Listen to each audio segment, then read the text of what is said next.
Electrochemistry में पढ़ना क्या है आपने, इलेक्ट्रोकेमिस्ट्री में आपने बेसिकली इलेक्ट्रोलिसिस का प्रोसेस पढ़ना है, और वो क्या है, it's the breaking down of ionic compounds by passing electric current through them. अच्छा, अब इस बात का क्या मतलब है, ज़रा इसको समझते हैं। तो सिंपली पुट, आपके पास बेसिकली कोई भी आयोनिक स्ट्रक्चर ले लें, जिस तरह लेट्स सपोज मैं NaCl ले लेता हूँ, जिसको हम कहते हैं टेबल सॉल्ट या आपका खाने वाला नमक। ठीक है, अब इस टेबल सॉल्ट को आप क्या करते हैं, फर्स्ट करो इसको आपने ब्रेक डाउन करना है, तो ये दो चीज़ों में ब्रेक डाउन हो सकता है, सोडियम में और क्लोरीन में। ठीक है, तो आपने इसको इन दो चीज़ों में ब्रेक डाउन करना है। तो आप वो ब्रेक डाउन कैसे करवा रहे हैं, आप वो ब्रेक डाउन ऐसे करवा रहे हैं कि आप इस NaCl में से करंट पास करेंगे। ठीक है, ठीक है, करंट यानी इलेक्ट्रिसिटी जिसको आप कह सकते हैं।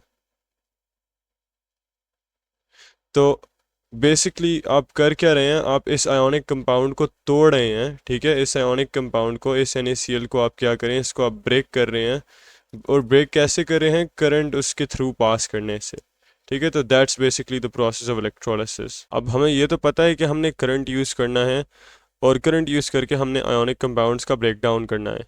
लेकिन अब वो कैसे करना है, वो काफ़ी आसान है। उसमें आपको बेसिकली चाहिए होता है एक इलेक्ट्रोलिटिक सेल। ठीक है, एक इलेक्ट्रोलिटिक सेल, और उसकी मदद से आप अपने आयोनिक कंपाउंड्स को ब्रेक डाउन करते हो।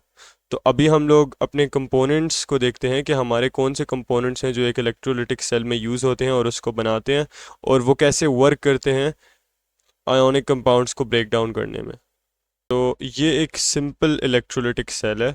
अब इसमें यहाँ हमारे पास एक बैटरी है, ये हमारे पास वायर है बेसिकली जो बैटरी से एक्सटेंड होकर आ रही है, और ये जो दो चीज़ें हैं इनको हम बेसिकली क्या कहते हैं, इनको हम कहते हैं इलेक्ट्रोड्स। ठीक है, अब ये डायग्राम देख के परेशान नहीं होना, आहिस्ता आहिस्ता हम इसका ब्रेक डाउन करेंगे।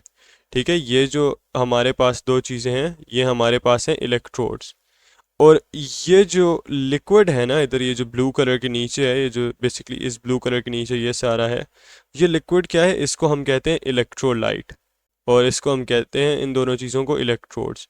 अभी इनको ब्रेक डाउन करते हैं आहिस्ता आहिस्ता और समझते हैं कि ये हैं क्या और इनका फंक्शन क्या होता है। इलेक्ट्रोलाइट बेसिकली एक्वस फॉर्म होता है। ठीक है, एक्वस या फिर मोल्टन फॉर्म होता है आपके आयोनिक कंपाउंड की। ठीक है, जिस आयोनिक कंपाउंड को आपने तोड़ना है उसकी एक्वस या मोल्टन फॉर्म होता है। मोल्टन मतलब आपने उसको मेल्ट करके और उसका लिक्विड बनाया है, और एक्वस मतलब आपने उसको बेसिकली पानी में डिज़ोल्व करके उसका लिक्विड बनाया है। और याद रखना, आपको आयोनिक कंपाउंड हमेशा लिक्विड स्टेट में ही चाहिए होगा, क्योंकि हमने पढ़ा था कि वैसे आयोनिक कंपाउंड सॉलिड स्टेट में एक लैटिस स्ट्रक्चर के अंदर होते हैं, और उनके आयंस जो हैं वो बेसिकली उस लैटिस के अंदर लॉक्ड होते हैं। ठीक है, वो लॉक्ड होते हैं, वो फ्रीली मूव नहीं कर सकते। तो अगर वो फ्रीली मूव ही नहीं कर सकते तो हम उसमें से करंट तो पास ही नहीं कर पाएंगे, क्योंकि हमें करंट पास कराने का असूल ही यही है कि हमें फ्री चार्जेस चाहिए होते हैं। ठीक है, और जब वो चार्जेस अपनी पोजीशंस में लॉक्ड इन होंगे तब हम करंट नहीं उसके थ्रू पास करवा सकते। इसलिए लिक्विड स्टेट का होना बहुत ज़रूरी है। तो फर्स्ट करो, आपने आयोनिक कंपाउंड लिया NaCl, तो अब आप क्या करोगे, अब आप बेसिकली इसको या तो मेल्टिंग पॉइंट पर ले जाके मोल्टन कर दोगे, या फिर इसको पानी में डिज़ोल्व करके एक्वस कर दोगे। ठीक है, आइदर वे आप इसको इसकी लिक्विड फॉर्म में यूज़ करोगे। इलेक्ट्रोड्स क्या होते हैं, इलेक्ट्रोड्स बेसिकली इनर्ट सब्सटेंसेस होते हैं जो इलेक्ट्रिसिटी कंडक्ट कर सकते हैं। अब ये इनर्ट क्या होता है, ये इनर्ट बेसिकली होता है वो चीज़ जो रिएक्ट नहीं करती, जिसको हम कहते हैं नॉन रिएक्टिव।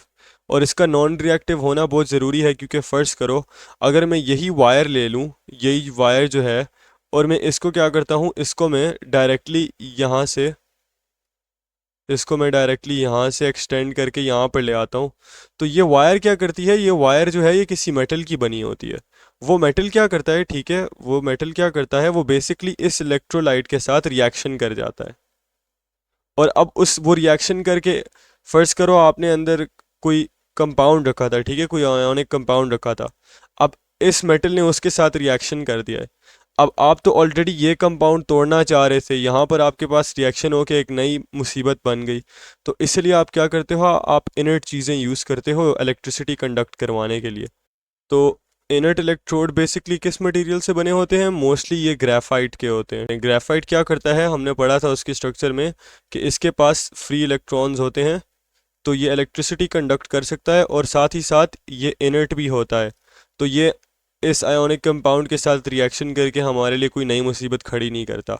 अब वायर का काम तो सबको पता है कि इसका काम सिर्फ इलेक्ट्रिसिटी कंडक्ट करना होता है। और अब बैटरी का क्या काम होता है? Battery basically as an electron pump act कर रही होती है। वो क्या करती है? वो बेसिकली इलेक्ट्रॉन्स को पंप करती है इस सर्किट के थ्रू। तो फर्स्ट करो, अगर यहाँ से एक सर्किट बन रही है इलेक्ट्रॉन्स की जो ऐसे मूव कर रहे हैं, तो बैटरी का क्या काम है? बैटरी का काम बेसिकली उन इलेक्ट्रॉन्स को पंप करना है।